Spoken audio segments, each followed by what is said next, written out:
Guys, it's your girl Aisha, aka Geek XX Chic, and I'm back with another reaction to Krypton. We are on season 1, episode 3, and this one is called the Rankless Initiative. So yeah, this season so far has been progressing pretty quickly, and that's probably because this is an abbreviated season comparatively to what other shows are. I don't know the exact number of episodes, but I think I heard something around like 6 or 8. So with that short of a season, the show does not have the luxury to drag its heels by any stretch, but we had a lot go on in the second episode. My favorite parts in particular had to do with Lyta. Lyta Zod, she had her own little arc where she saw that the commander, I guess you could see, the next in command under her mother, had a plan to go into the Rankless territory and just basically start smoking out suspects, at the very least, of the terrorist group. And this obviously was not great because this meant that a lot of innocents were probably going to be wounded or worse. And she also knew at the time that Seg is still considered well, at the time was considered rankless. So she was worried. She was like, this is wrong. You know, someone I love, you know, directly, someone I know, it could be potentially hurt or killed in this. But more importantly, this is morally wrong and I don't agree with it. So she challenged the man in charge to a duel, and whoever won basically got his position. And it was a fight to the death. So this was no joke, right? This was not just like, I'm going to apply for your job, sir. I'm going to take your job by taking your life. So it was pretty badass. Lyta absolutely killed it. The fight scene was one of the best I've seen choreographed, especially for a smaller show like this. I think it was really well done, really believable, but I really just liked that it was Lyta's own journey. In a show like this where, you know, the lead is the male, it's nice that the female supporting character is going to have her own thing that doesn't necessarily all have to fall at the feet of whether or not Seg is happy. This episode will be interesting. I feel like this might be stuff that might be Seg related, or at least Seg instigated, since he was kind of the rankless person. We keep getting him called that throughout the series so far. But maybe this is something that Lyta's initiating. Either way, it sounds super interesting. So without further ado, let's get into this episode and then we'll chit chat later. Okay? Boop. See what we can find out. Well, let's take a look. I love that Adam is like not at all really weirded out by this. It's parasitic. Ew.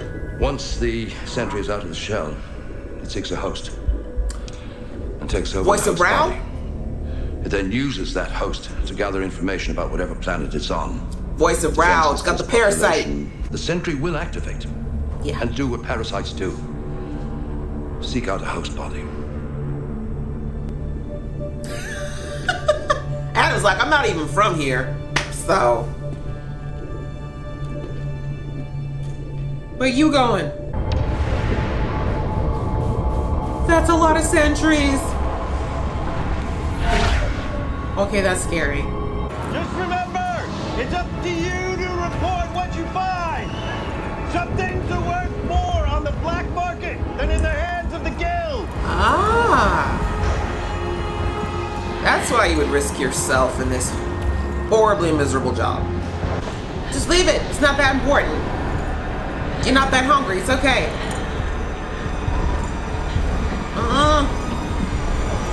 It's gonna jump out to her face. Perhaps. But honestly, Seg, I just don't know. My research was interrupted too soon. I was murdered. Okay, well, Be sure to give my congratulations to Lyta on her new promotion. How about you do it yourself? Oh, that's right, because you're scared of her. Lyta, you killed someone. I challenged Quex to change things, to change the way the Sagittari treat the Rankless. And I guess I should be thanking you. Yes. Or maybe asking why. I appreciate you. Because you're doing business. I don't think you're going to be saying that later.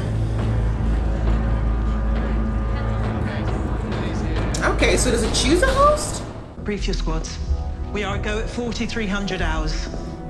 43? There are thousands of innocent citizens. Terrorists, then they will pay a price for their silence. Now, if there are no more questions, I was about to talk Mama. Okay. Do you know how hard it is to ask someone if they've found any alien technology without actually asking them, hey, have you found any alien technology? It's true. I'm sure you found There's a way. no real synonyms for alien They're tech. the only one. I'm looking for something a little unusual.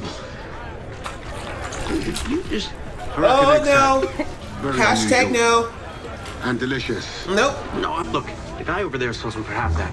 I didn't want to say it, but he says yours are fake. You fell for that. Nobody fires unless I give the order. Understood? That one's gonna be a problem right there. I can tell you right now. You better make sure a stray bullet hits her real quick. Bet you that one there was sleeping with Quex. That's what her problem is. Well, maybe there's a way to reverse Maybe you shouldn't be holding it up for everyone to see. How about that? You can do that? Yeah, boots is so shiny. Okay, Seg, please don't cause trouble, please. Is this your idea of changing things? Okay, you need to shut up.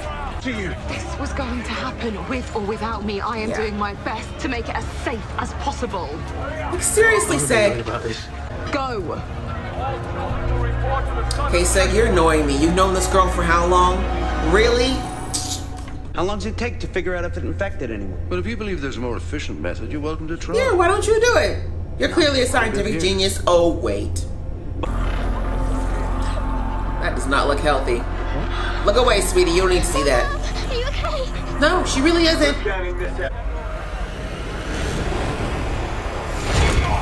Okay. Mess with her some more. Yeah. Take care of business, mama. He's like, has your mother ever exhibited superhuman strength? You think you could protect the bastards that did this? It was one person. Quadrants 1, 2, and 3 have been swept, cleared, and secured. And? And of course, And Lyta's sector is problematic. Stronghold, but You are under arrest for the unlawful death of a rankless citizen. For defending myself against a terrorist? You will get your chance to plead your innocence before the tribunal. With my foot firmly up your ass. Denied. She's been taken over by Brainiac's technology. What if we could find a way to disable it? Even if we could, how would you get close enough and not end up like those soldiers? You're bothering me right now, Seg. You're really bothering me. But there's a lot more lives at stake. Right? But it only works in electronics, right? It's not going to kill anyone. Well, what do you want it for? Start talking to her, Seg. I am asking you, Lyta, to trust me this time. When you don't trust her? I have dead Sagittari. And you're going to have a lot more if you send them inside that communications hub. Do you trust me? Do you trust me? You've been nothing but a dick to her all episode. order your squad to move in at once. Negative, Primus. Not until I can ensure the safety of my troops. You said no to your mama? Ooh. You are disobeying a direct order. She know. Oh dear, there's interference. You're breaking up. Oh my God, did she actually put those in her body? Yeah, no, she's gone, Seg. She's gone. Ugh. I don't think the doctors at Bosch could even help you with that. Seg, what's going on? Tell her the truth. She deserves it. My grandfather was right. Thank you. We're not alone in the universe. Lyta. Thank you. Oh, for thanks. trusting me.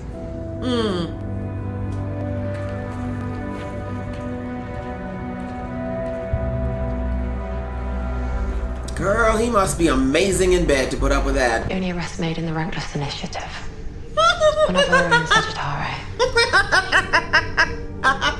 Father, That would be a fail. what are you going to tell the voice of Ra? Time to book your tickets to another city? That ship is terrifying. Well, okay then. That was creepy.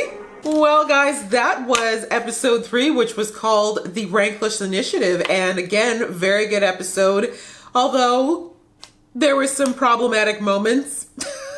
Mostly character-wise. I think overall, again, the show's done a really good job with, again, moving this plot forward with understanding the threat that is Brainiac and everything that's kind of the culmination of what the plot will be. But there's a few things that definitely stood out in this episode for me that were really interesting as far as theories and where to go from here. So things that stood out to me in this particular episode, this idea of the parasites, understanding these sentries is really great, because last episode all we knew was that a sentry had landed on Krypton, but we had no idea how it worked or what it did. And then we found out, thanks to this episode, that this thing is a parasite. It doesn't just come and like float around or something, which is what I thought. I thought, sentry? Okay. It's just gonna go around and look at everything. No. This sucker is a parasite. It finds a host, takes over, and basically just gives all the information to Brainiac about about whatever the planet is, and basically lets him know what he needs to do to take over. That's terrifying. The ultimate spy. Crazy. And the fact that we have this, well, in this case, we had, Seg and Kem's friend here who ended up getting the parasite first, but that makes me think Voice of Rao. Right? I've seen a lot of you guys commenting below. Thank you so much for that, saying that people, that people believe that he is the voice of Rao, or sorry, that he was Brainiac. But now with this parasite theory, that totally makes sense, because I was like, how could Brainiac be how could he be this person in this mask on this planet? Like, it seems like that's a little bit mundane for him, but if he sent a sentry long before that one, and that sentry has been inside of Rao, although he said it usually kills them pretty quickly, but then again, we've never seen Rao's face, and maybe it's because it's hiding the fact that his eyes are red and scrolling all kinds of weirdness in them. That's a really good reason to wear a many-face mask, and the fact that it covers the back of his head, because if we saw the back of hers, it had all that scaly nastiness going on in them veins. Voice of Rao could be uploading every single day, but I'm remembering they did a close-up. Do you remember really quickly they did a close-up of his servants, because he always has like 3 or 4 people walking around with him. Well, not always, but most of the time when he's not trying to ninja around. And they had writing across their faces. Did you see, like, the writing was all over their clothes, much like Rao's has that writing as well, but there was also across their faces. And they made sure to zoom in on that. And at first I thought, okay, they're just showing off the fact that the makeup department did this. But what if it's his way of kind of showing that Brainiac's already there, right? Because Brainiac's got that stuff going up in his eyes all the time. Maybe it's symbolic with them having the messaging across their faces. I don't know. Maybe I'm reading too much into it, but that just kind of clicked in my brain as I was thinking about it. But anyway, back to my theory. I do think potentially that would give merit to the theory that the voice of Rao is indeed Brainiac, and that he might have sent a parasite there some time ago, and that it's been working through this body to basically get everybody in a certain place and ready for Brainiac to arrive. Yeah, it was pretty interesting. Love the effects of what they did with her. You know, watching her hands, seeing her body actually physically change the way that it did. And at first I was like, is it just supposed to be making her look like a monster? Because that's kind of weird, right? But when I see the way she was when she was in that information hub, she literally just kind of became a transmitter, right? She grew the things necessary to hook in to Krypton's, communication devices, and her, everything about her just basically became conducive to being a transmitter. So I think that was kind of cool. Lyta. I really like that we got to see a follow-up to how Lyta's been doing after everything that went down with last week's episode. I mean, she was a boss and a badass in that whole, the way she handled everything, the way she took down her opponent, the way she owned up to the responsibility that she was going to take on and why she was doing it. But I love that we're seeing that it isn't just like, she's like, okay, well, just kill the person, on with business. Like, that would be completely uncharacteristic for her, because we've seen up until now that she actually is a very sensitive person, right? She has to be so empathetic to the plight of the Rankless and what's going on with them. And I don't think that has just to do with Seg, but just overall, she just realizes it's very wrong that these people keep getting just downtrodden over and over again and just treated as though they don't deserve anything because they don't have rank.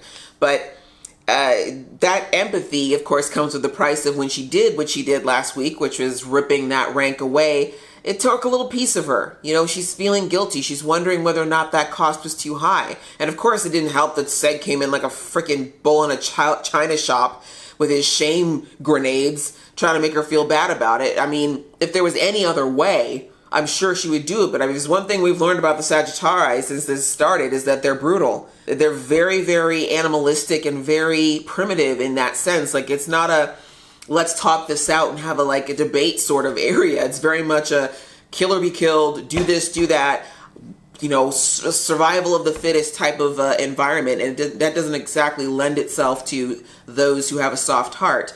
So I did like seeing that she at least was dealing with this and wasn't just kind of going to happily go along with the idea that she, you know, killed someone, that she actually felt somewhat bad about it. But I also like the fact that her mother brought out the fact that, like, now that you've taken this role, which is more visible, and that you've got people who are reporting to you now, you don't have the freedom that you used to have where you could kind of run off and be a little rebellious and do your own thing. Like, now you have people looking to you, and if they think that you know, aren't confident, if they think that you're not sure of yourself, if they think that or they question whether or not you're doing the right thing, you're going to be challenged. You know, this is something where people might, the same way she challenged her leader, someone else in her squad might be like, I challenge you.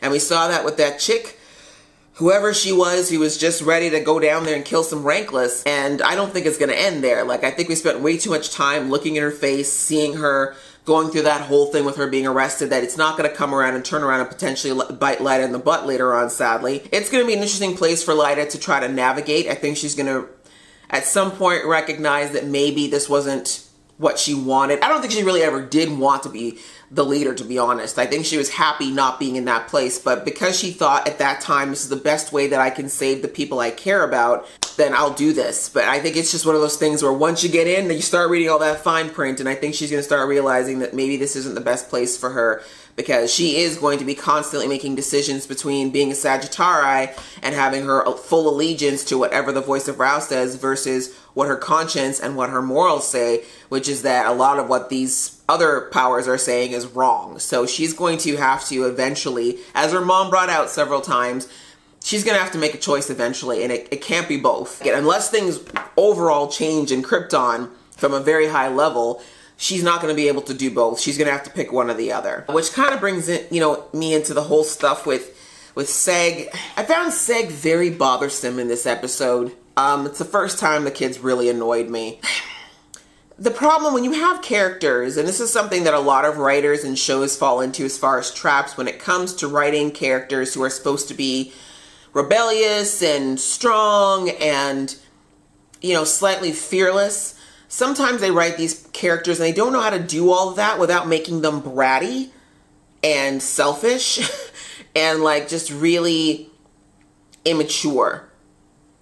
And that really bothers me because I feel like it's possible to do both. They're doing a really good job with Lyta so far, but I'm like, with Seg, it's like, and maybe this is because they're planning on giving him a growth arc, so I'm not going to get too upset with him yet because this is still only episode 3. Like, we could see potentially by the end of this season, he may learn some lessons to level it all out. But this episode, his self-righteousness was so gag-worthy. I just wanted to slap him for half of it. Like, I mean, let's just take this whole situation and put it in perspective, shall we? Seg lost his parents. Yes, it's true. That happened.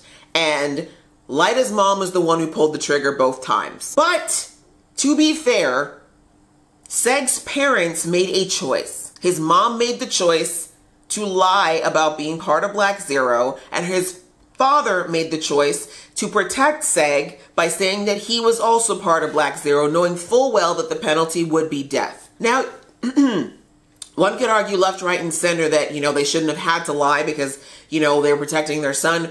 However, that's the reality. Did Zaina have to pull that trigger? Maybe not, but I mean, what good would it have done if she hadn't? Do you know what I'm saying? Like, they lifted a gun and they pointed it in the direction of the voice of Rao.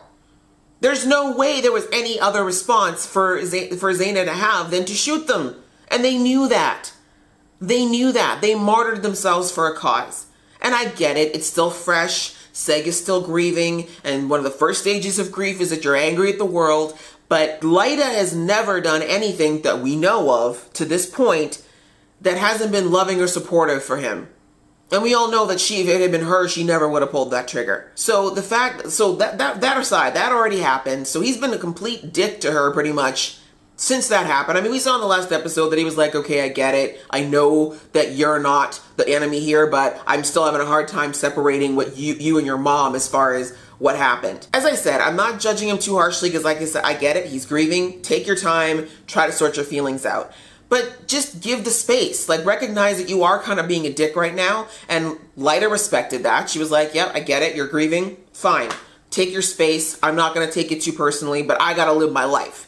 You know, I'm not going to sit here with my hands under my chin just waiting for the day that you decide to talk to me again. She had to do things. She had life going. So the fact when he shows up and he's like, oh, why didn't you tell me that you did this challenge? And do you realize you killed someone? Like, first of all, Seg, like, that's last week's issue, boy. Like, you're not even on the right page right now to be coming and talking because you chose to be over in your little corner with your fake girlfriend who gave you your fake ashes for your parents. Don't come yelling at me about telling you about my business when you told me to take a step back. Lyta was only respecting your wishes, and now you're all up in her face demanding to be part of the loop and part of her decisions. Like you have any say in what she decides to do with her life. Like, it was just so... ugh. And then to try and guilt trip her. Oh, you killed somebody. Okay, Seg, like you wouldn't have, like, weren't you just planning to assassinate a few people last week? Like, I seem to vaguely remember that you were totally planning to murder people last week. You even bought a shank and everything. So suddenly that's just out of your mind. You're absolved because you didn't do it this one time, but only because you got stopped by going to that Cave of Wonders. Like, no. Get off your high horse, Seg, and to come to Lyta of all people, someone who I'm going to take a leap and estimate that he's known for some time now, he suddenly, what, doesn't trust anything that she says? He doesn't believe her? He's got to be talking down to her and scolding her? Like, it felt very weird and unnecessary. And then if that isn't even enough to, like, drive you insane, the whole thing with, you know, when he was asking her for the military, whatever that was, I'm assuming it was an EMP, when he asked for all that and he's like, yeah, I need to get into that room and you need to keep your people out and you need to give me all this. And she's like, okay, great, why? And his answer is, oh, just trust me. Wait, what? Trust is a two-way street, Seg. Like, I get it. I understand why in the beginning you didn't say anything to Lyta about, you know, about everything that's going on with with the fortress and with your grandfather and all that other stuff. But you're asking this girl to literally risk not only her newly acquired position, pardon me, and respect, and also an ass whooping from her mama, and potentially her life, because treason. You're asking for all those things, and you're not giving her anything in return to show a reason why she should trust you with all the things that pretty much mean something to her in her life. It just really bothered me the way that I feel like that scene just could have been written a lot better. It just didn't need to be so one-sided as far as Seg was concerned. But anyways, at least in the end, he did tell her, I mean, he would have had a hard time lying away what was going on with that girl. But I really just kind of need him to recognize that he needs more people that he can trust than not. But I'm gonna let it go. I'm gonna let it all go under the guise of, like I said, maybe there's just a big old growth arc for Seg that's coming up. The second reason he bothered me so much was when he was so determined to go and try to save her. I get that he's the hero and he wants everyone to live and he doesn't want anyone to die. I get that. I do admire that quality. However, in this particular case, you got your own grandfather telling you, like, this whole thing with the parasite's a one-way street. Okay, like, if we can stop it before it happens, great. But once it's done, it's like being pregnant. Like, you can't be half pregnant. It's not a one-way street, or it's not a two-way street. Once it's happened, the host is the host. That's what happens. He knows this. He knows the risk, right? And I love the fact that Adam had to sit there and mansplain to this kid, if you don't take this girl out, if you do not stop her, you will lose everything.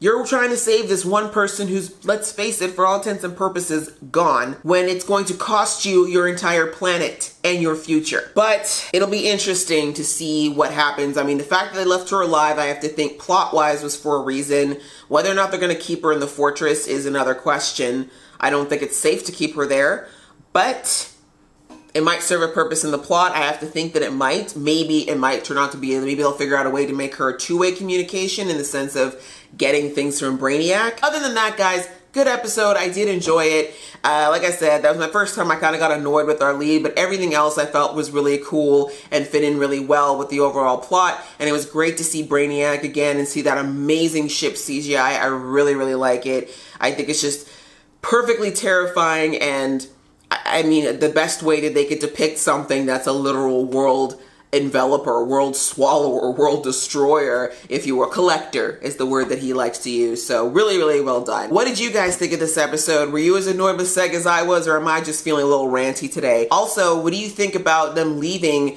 that sentry alive? Do you think that they should have just ended it and just let her ice it out, or do you feel like there might be a way to save her? Please leave your comments below. You know I love reading those things, and thanks so much for all the great information you've been passing along so far. If you like this video, guys, please click like. If you want to see more from this geeky face, please click subscribe. And if you haven't already, you can download the Stardust app and follow me there at GeekXXChic. I do reactions to all shows that I watch there, and they come out super, super fast.